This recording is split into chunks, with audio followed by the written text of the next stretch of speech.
Vetëm pak muaj pas përfundimit të investimit për rehabilitimin e rrjetit rrugor në njësinë administrative Buçimas, në disa segmente të rrugëve në fshatin Rëmenj janë vënë re dëmtime të pjesshme. Bëhet fjalë për 2 akse që lidhin një prej lagjeve me pjesën tjetër të fshatit, ku në disa zona ka nisur rrëshqitja e trupit të rrugës. Banorët shprehen të shqetësuar për situatën, duke theksuar se dëmtimet mund të krijojnë vështirësi në qarkullim, veçanërisht për automjetet dhe fëmijët.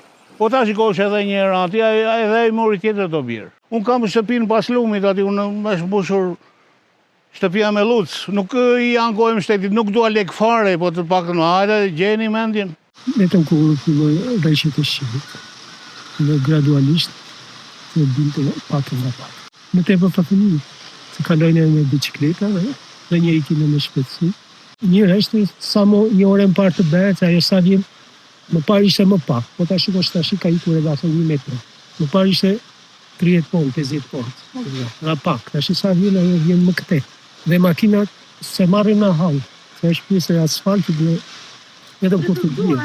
Shumë e rrezikshme vëlla. Kur del makina tonë me flamë, hyj me flamë dalin. Me flamë. Ale kur në dimër kur atë vora, makina më shëqen neve makina fluturojnë në lumët. Tu duhet një muri fort, tu duhet me ekura. Nuk duhet muri kështu. Pa barthemel mirë, shtje beton, i këtë ato hargje kotë. Po e keqa me madhe është atje do bëjtë një aksident gjërë të vdesë njeri. Sipas tyre, problematikat janë shfaqur gradualisht gjatë muajve të fundit, ndërsa në disa segmente rruga ka pësuar dëmtime më të dukshme. Investimi për sistemimin dhe rehabilitimin e rrugëve në këtë njësi ka kapur vlerën e rreth 800 milion lekëve. Situata pritet të marrë vëmendjen e autoriteteve përkatëse me qëllim evidentimin dhe adresimin e problematikave të konstatuara.